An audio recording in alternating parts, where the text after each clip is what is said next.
Okay, so in this devlog, I decided to do another video within the day, and just something basic just to set up the simple or the foundational stuff for the accounting system that I'm trying to create using Rails 6.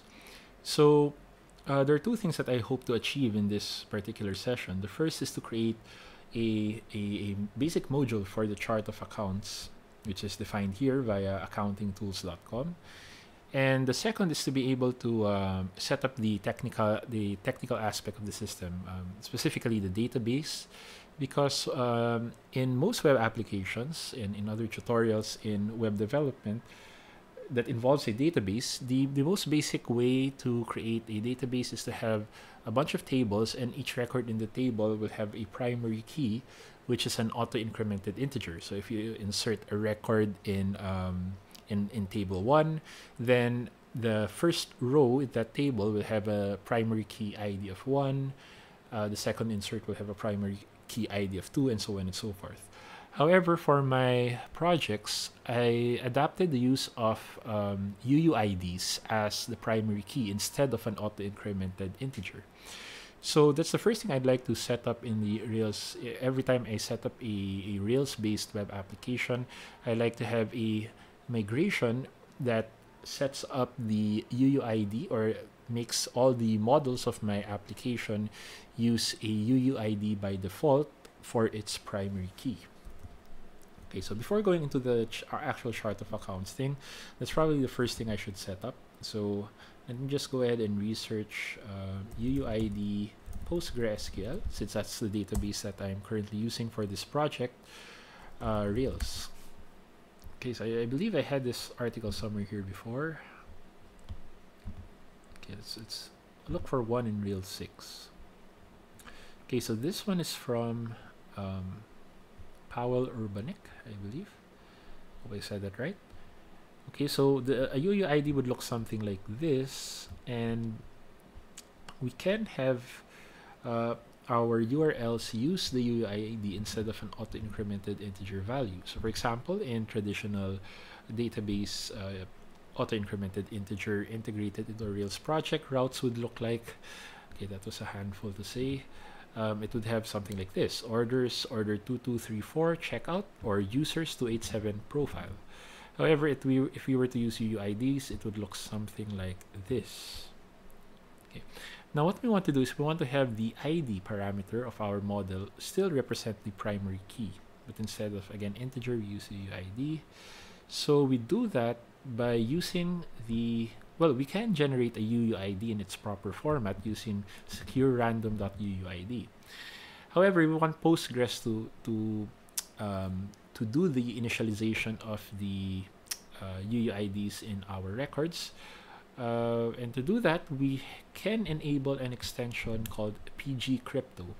So it is notable to at this point to note that this particular extension, I believe, is only available for Postgres 10 and above, if I'm not mistaken. I had issues before when using Postgres 9, and PG Crypto, I think, is not the name of the extension to be used. I believe it was something else. So just make sure that you're using Postgres version 10 and above before trying this out. So this is the first thing I'll do. I'll create a migration file called enable UUID. So I'll do that here, enable UUID. Let's go ahead and edit the change method for that migration file. And enable extension PG Crypto, and we migrate it accordingly. Okay, Rails DB migrate. Okay, so hopefully this works. Okay, so we know that the PG Crypto will allow Postgres to generate the UUID for us every time we insert a record to our database. So let's see here that whenever we create, let's say if we're going to create users table, we can say create table users and tell the ID to be of data type UUID. Okay, so I think that's pretty standard. Okay, so one thing we have to set up is that if we want all our future models to use UUID for its primary keys by default, we can add an initialization file called generators.rb.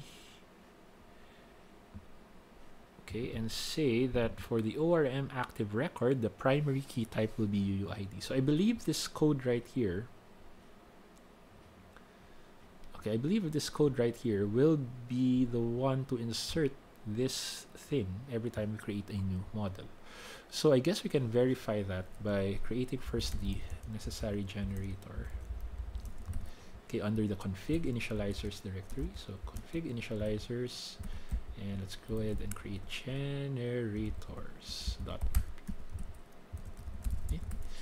And what we have here, Rails application.config generators 2G. And what this will do is we'll say that for the ORM active record, the primary key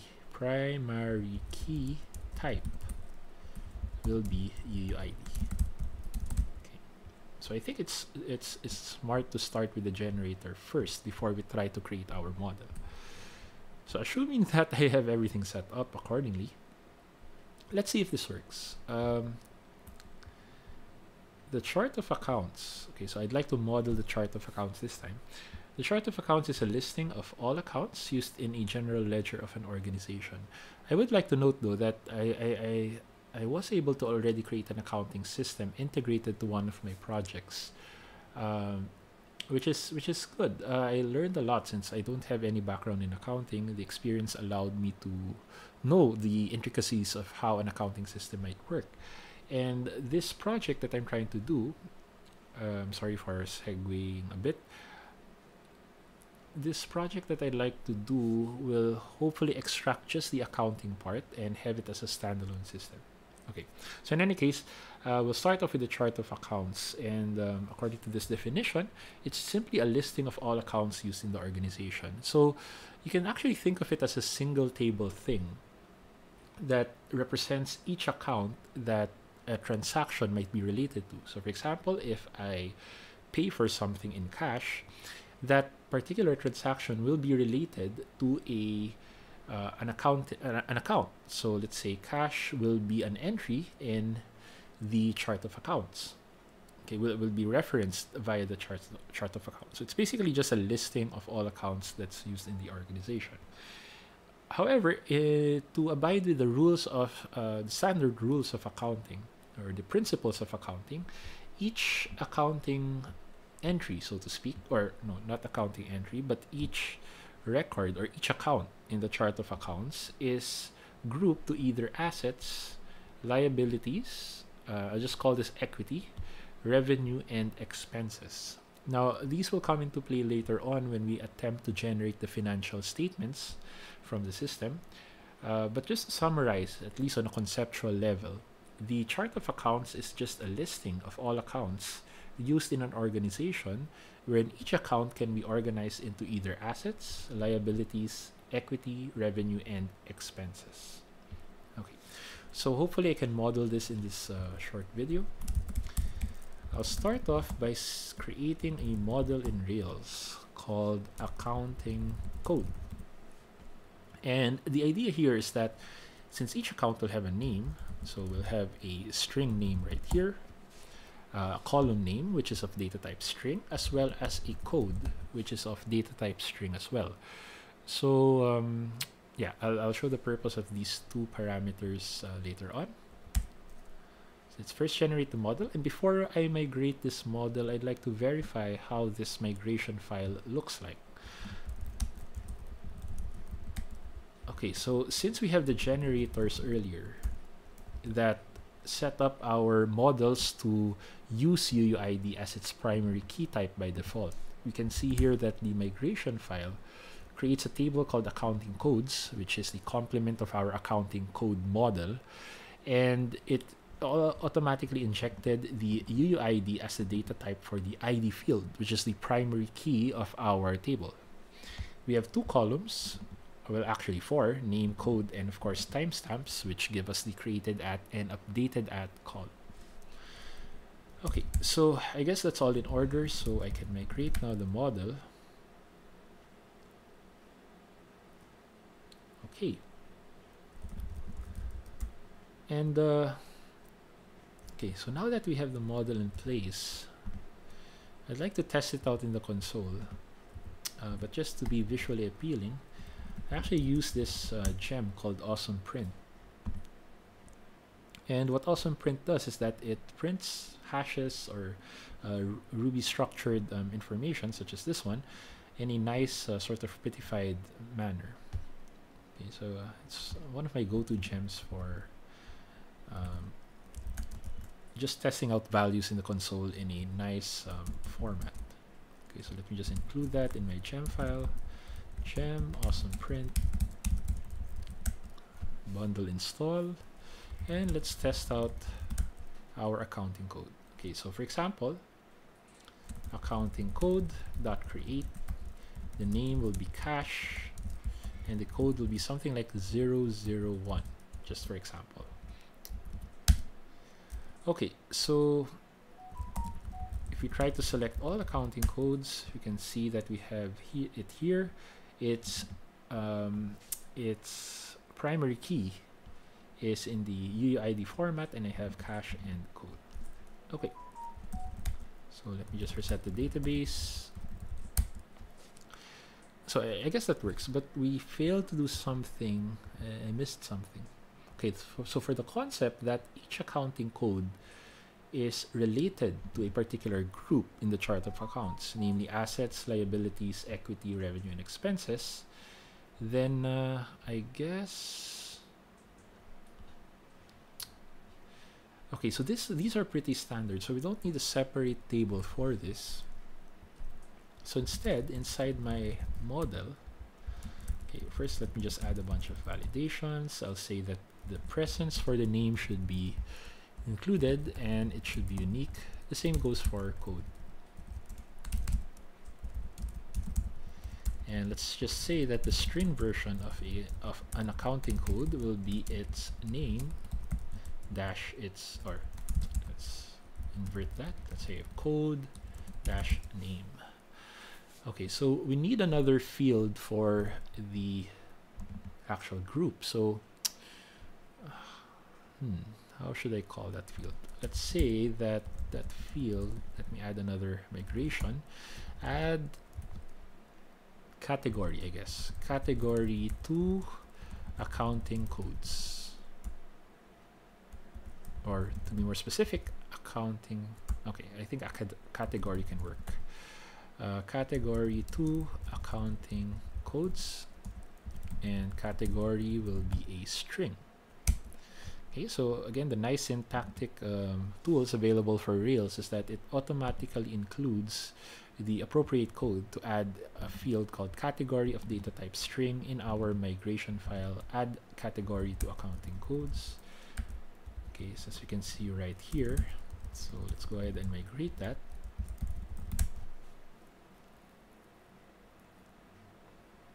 Right, and for my model, let's say that we'd like to have a list of all possible categories. I'll have it as a static array inside the model for assets, liabilities, let's see, equity, revenue, and expenses.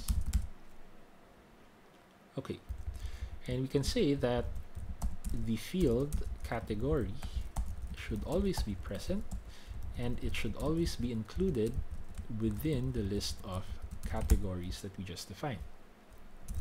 Okay, so now that we have our model in place, I guess the next step would be to create the CRUD for accounting codes. And so I usually start off with the routes. Okay, so I have a domain for accounting codes to give us the typical CRUD routes, and I have an accounting codes controller, class accounting codes controller, extends application controller, and I'll start off with the index, wherein I'll simply query all the accounting codes, accounting code dot all. Right? Okay, let's start with that one. So I need a folder for accounting codes. I'll have your index.html.erb, and let's just say we have a view, shared view, let's say a partial for our navigation, our main navigation. So let's just call it nav.html.erb, and the purpose for this is that it's just a way so we can include the navigation in our layout. Sorry, I think this should be UL.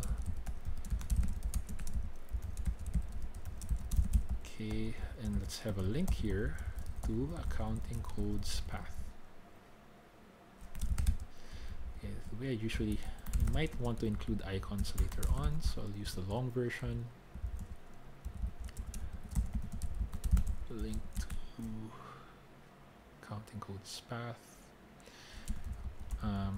accounting codes, and let's include it in our main layout.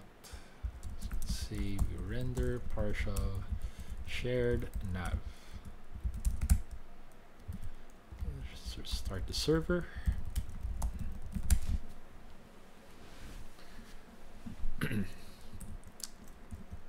Okay, so now we have it over here, accounting codes.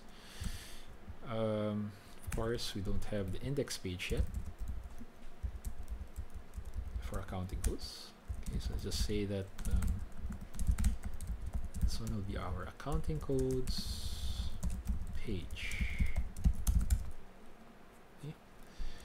And let's have some logic here and say that if accounting codes.size is equal to 0, we'll print out something like no accounting codes found. Else we'd like to render a partial for the list of accounting codes. So let's have something like list.html.erb over here, and if I try to go to accounting codes, I'll say it will show that there are no accounting codes found. Okay, so the next thing I'll do is probably have the add function, def new accounting code will be a new accounting code, which I bind to a form later on, and if it tries to save it, it will fall under this method def create. Now I'd like to pass the accounting code parameters from the form,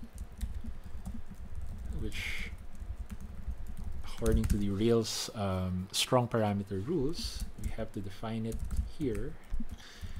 So params, we require or we expect a parameter called accounting code, and just for simplicity's sake, let's permit all the fields that go through. But of course, you'd like to have individual parameter fields to be included as part of the strong parameter, so name, code, and category in this case.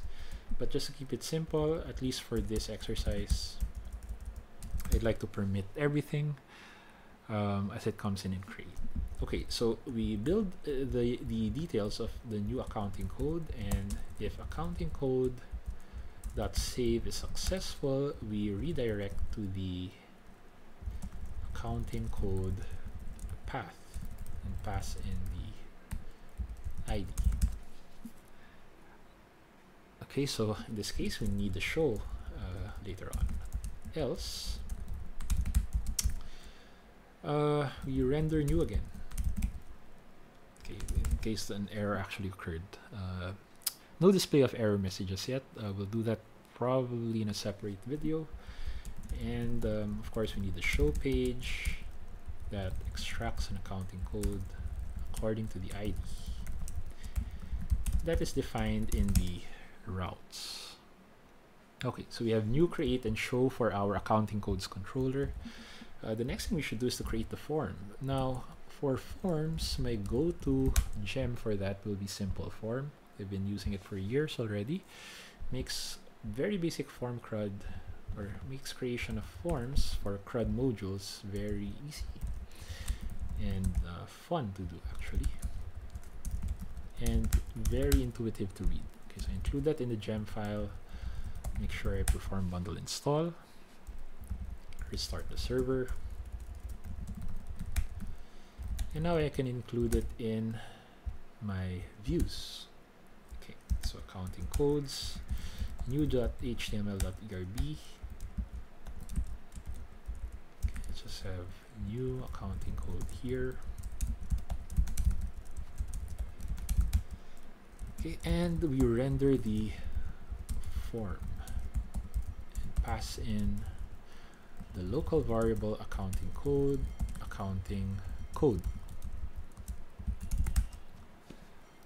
Okay, so we need a partial for form. Oops. And the form would look something like the following. So simple form for accounting code, do F, and since we have 3 fields, I can say something like f.input name, code, and category. Now I want the category to be a drop down, so I say as select, and the collection for that select will be, for that drop down, will be the set of values that we defined in our model, specifically the static variable categories. So in this case, that will be accounting code categories. Of course, we have our f.input or f.submit save button right there. Okay, let's see what this looks like. So from index, I can create another accounting code probably here. Let me put a link here. New accounting code path. And let's make this as a button. So I already have Bootstrap integrated from the previous video. And just have the label new accounting code.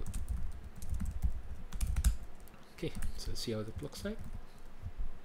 Okay, so you have the button right there. Once we click it, we have our form and our drop-down category. Now, just fix this so that it follows the Bootstrap styles.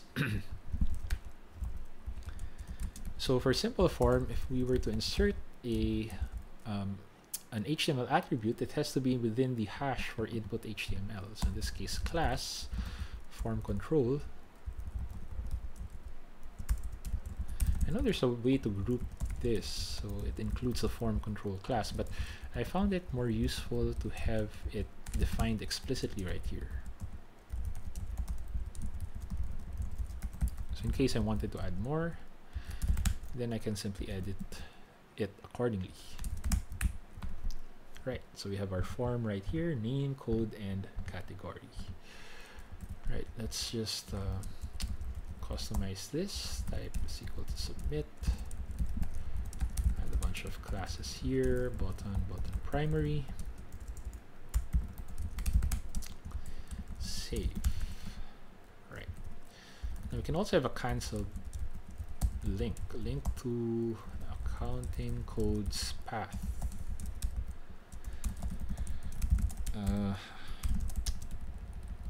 Let's give it a class, button danger, cancel. Okay, so every time we hit the cancel, it goes back to the index page for accounting codes. Okay, let me just adjust my position. Alright, cancel goes back to the accounting codes index, new accounting code goes to our new form. Alright, so let's see if this works. Let's say cache 001 assets save. Oh, okay, so it redirects to show, but we don't have show yet. So let's go ahead and create a page for that. And all this will display will be the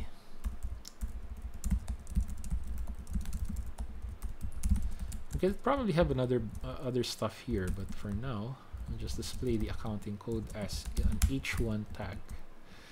Okay, so 001 cache, and you can go back to accounting codes, and you can see that the initial message from list, or rather from index, is now gone. No accounting codes, because we now have accounting codes that we extracted from our database, and so we have to now edit list and create a table for us to display that.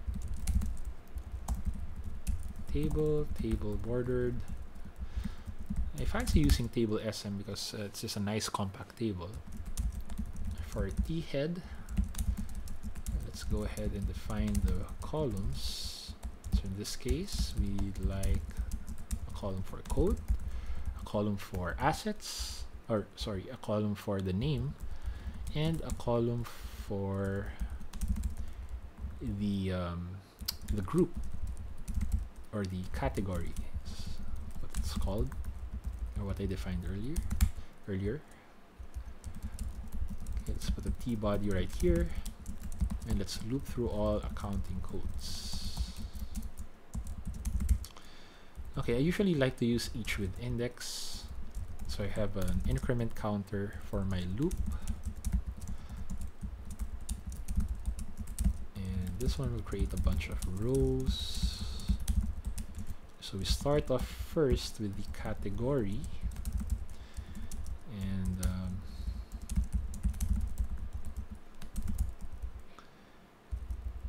okay, let's put in another column for the actual index.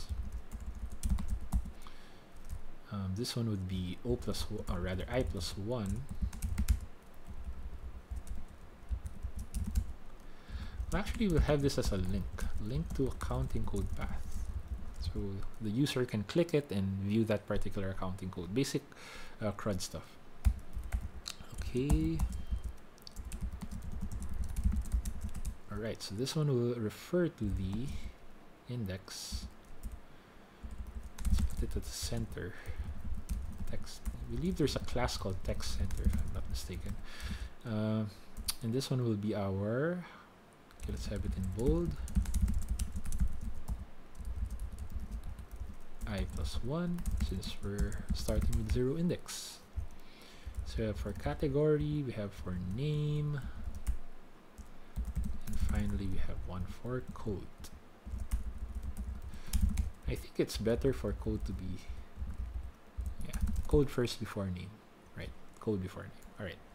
So this is our table. Okay, so it looks something like this. Oops, I'm missing a header here. Alright, so this is our chart of accounts of sorts. Let's try to add another one, a new accounting code. Let's copy the one from the site. Let's say accounts payable. Code is, I don't know, 002. Liabilities, save. If we go back to our chart of accounts, then we have our chart of accounts right there. Okay, so one other feature we'd like to implement, or two more before we end this, would be the edit and the delete. Okay, so starting off with the controller. Right, so we have edit. Let me put it right here. Okay, so for edit, it actually passes the ID of the accounting code, so we can copy that from show, and it displays the current accountant code that was selected by the user.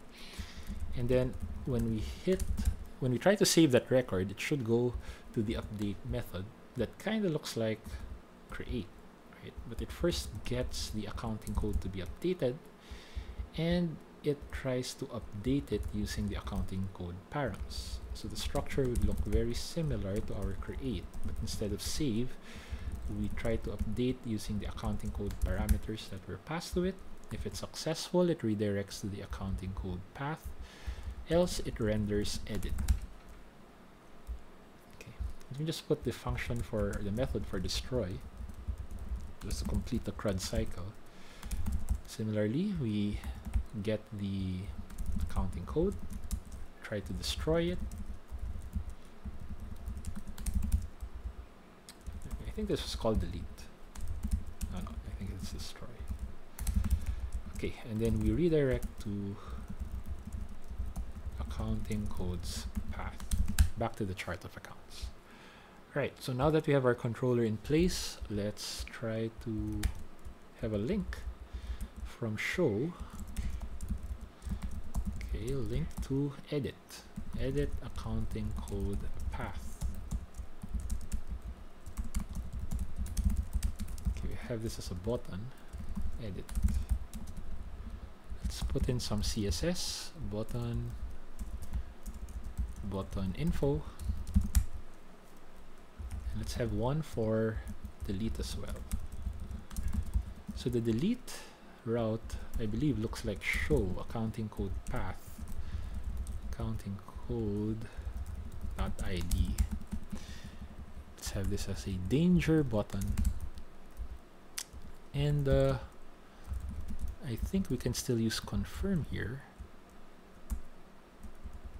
rather data confirm. Are you sure? Just so we have a nice JavaScript pop-up to tell the user if he or she would want to delete this accounting code before going through with the delete. Okay, so alright, so we have edit and delete right there. Do we have a page? Okay, we don't have a page yet for edit, which kind of looks like new, so I can just copy paste that there, and I can say edit accounting code, and since we already have the object for accounting code, we can display it here. Actually, we don't need the 2s, because by default it will call 2s, and it will render the same form that we used in new, only now to bind it to the update function for submission. Okay, so let's try that. We'll click edit. Okay, so we have edit accounting code cache, and let's just change this to cache all caps. Save it. It now becomes cache all caps, and we can optionally delete it as well. Oops. We have an error. Oh, okay.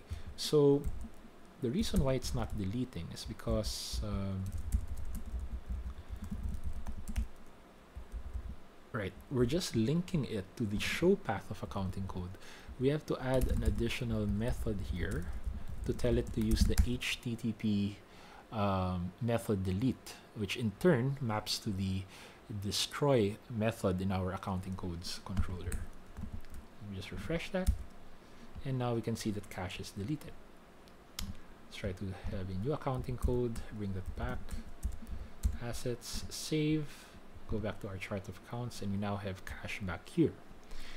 Okay, one other addition before I end this this video is that the order for which the accounting codes are shown should be according to code ascending. Okay, so we have 001 first before 002.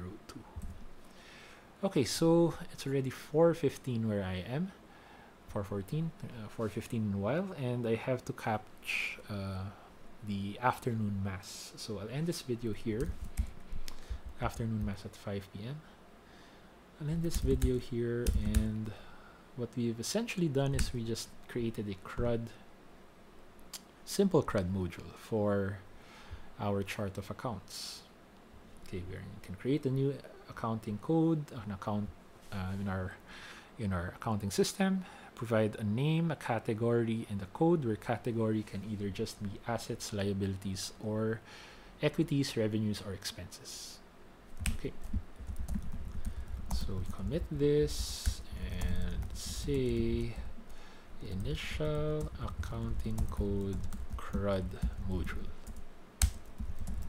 push origin master,